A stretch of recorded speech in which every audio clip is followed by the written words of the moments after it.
Welcome to the Bottle Poppin' Podcast, where Meg and Heather share their love for oils, friendship, and entrepreneurship.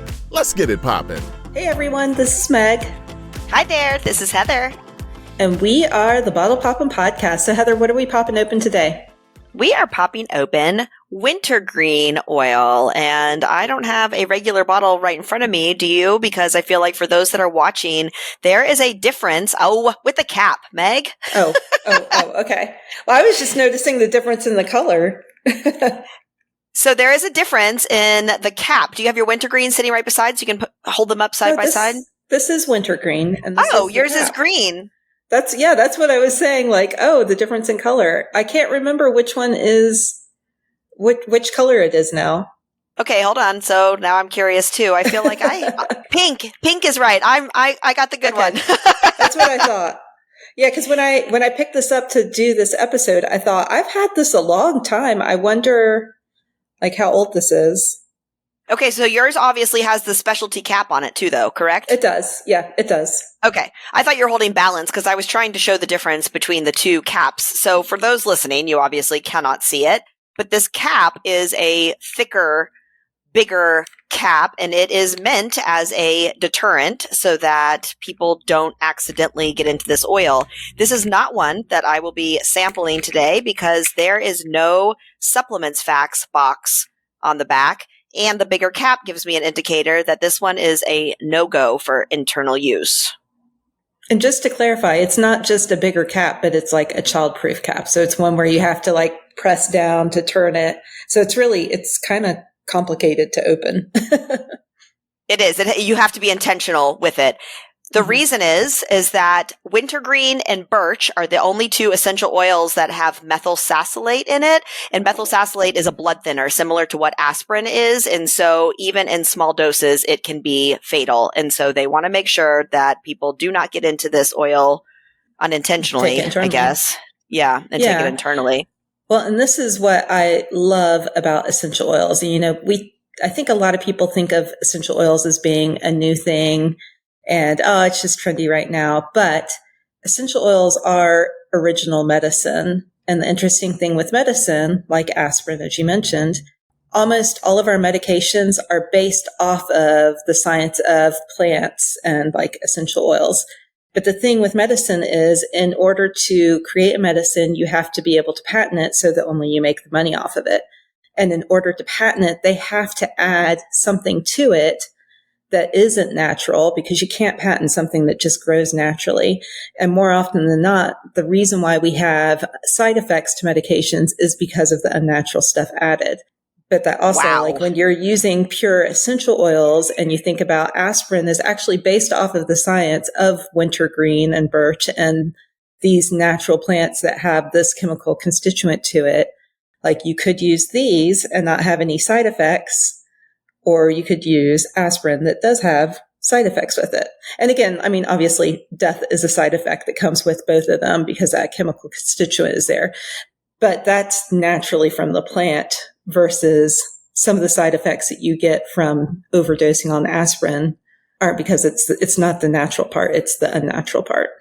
So speaking of the natural versus unnatural, when I smell this one, I immediately smell traditional wintergreen that you would smell in toothpaste or chewing gum.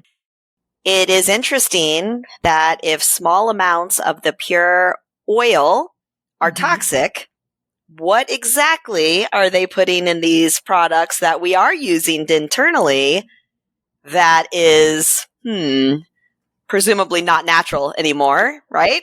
Presumably, but probably listed as natural flavorings, which is also like really, we as humans should avoid any food that has, quote, natural flavorings in it because there's nothing natural about it. Like that's just a marketing term as well. And the things that they have to do to make something taste or smell natural is not natural. Which is interesting that somebody went that direction at some point with this one because it does smell minty. It has a little bit of a sweetness to it. It's not like peppermint that's just a sharp mint. It's a soft mint and it's got, again, a little bit of that sweetness to it. So somebody smelled it and thought, oh, this would make a really great flavoring or toothpaste. Yeah. But yeah, did the first couple people that try it not do so successfully because they did not survive the testing. I don't know. Yeah, super interesting to think about. This one, so one of the blends that doTERRA sells that has wintergreen in it is deep blue, and I definitely use deep blue more often than I use this. But this smell is, I feel like the smell that stands out the most in deep blue. Mm-hmm. And my husband always says it smells like old people because because of like the muscle rub. Yeah. Well, and deep blue also comes with that special cap. So that's the wintergreen is the why of that comes with a special cap as well. Yeah. So I like the smell. I don't. Okay. So how do you, like old people? how do you tend to use this one the most? Again, like I clearly don't use it that often since I still have the old green label, but I mean, that's a good thing. I thankfully don't deal with many aches and pains, but when I have had aches and pains, I really like to use this, mix it with Epsom salts and then just like put your feet in them. It's amazing how relaxing. And even if it's like your elbow hurting, soaking your feet in Epsom salts and this is going to help her elbow, like the pain relief just goes all the way up. Yeah. And I do like just applying this one topically. I will say I've been using birch, which has the same chemical constituent in it, more than the wintergreen when I'm just applying it to an ache or pain, but this is easy to do with that.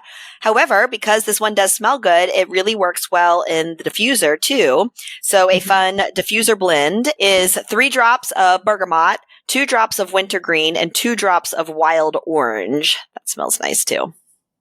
Yeah, I'm definitely going to put that in my diffuser today to smell it because I don't think I've ever diffused wintergreen, but I like the smell. No? It's uplifting. So yeah. But no, I haven't. You have diffused it before? Yeah, because, and I love this one with Siberian fir, but I was trying to find us a diffuser blend that didn't have only winter options because this with Siberian fir or any of the fir oils is just so, because again, it's not as sharp as the peppermint scent. Mm-hmm. And so it's got the sweetness and the minty, and then you combine it with the fir oil. Yeah. Nice. Well, I'm excited to do this one. I thought it was interesting as well. Before this podcast, I looked up the emotional benefits of it. And this is the oil of surrendering. And so like it helps with people who are just like really stuck on something and can't let it go. But I was thinking it's just kind of the same thing with like aches and pains or like knots in the body. And this is a really great oil to massage with. But just like it kind of helps melt away the knots and the pain. Like a lot of times when we're not willing to let go of something from an emotional standpoint, and yet we feel that relief and that release when we finally do. And emotional things end up showing up in us physically too. So you think about that if that muscle knot did come from something emotional, then you're getting rid of both at the same time. I like it. Yeah. Yeah. My sister was just telling us she goes and gets a massage once a month. And she will walk into the place and people will be like, I'm going to make up these names to protect her, but they'll be like, oh, let's check up and see how Sam's doing today. And it's her coworkers. And she has certain knots that the masseuse like just calls by her coworkers' names. Nice. Yeah. Yeah. So, yep. Well, anything else on wintergreen? No, I think this is a good one to have in your back pocket. I don't know that I use it often. I do have the newer bottle, but at the same time, I don't know that I use this one a lot of times. I feel like there's plenty of oils to apply topically for the pain relief part, but because it does have that natural blood thinning ability similar to aspirin, I feel like if I can put something on topically and avoid having to take a medication, then great. And again, I think it smells very refreshing in the diffuser. Yeah, well, I'm looking forward to diffusing it today. So we hope you found this informative and helpful. Pop open a bottle of wintergreen and enjoy it. So thanks so much for listening. We'll have a brand new episode for you next week. Thanks for tuning in. For more information, you can follow these bottle poppin' ladies at bottlepoppinpodcast.com. Tune in next week to learn about what bottle we're poppin'. Until next time, take care. These statements have not been evaluated by the Food and Drug Administration. This podcast is not intended to treat, diagnose, cure, or prevent any disease.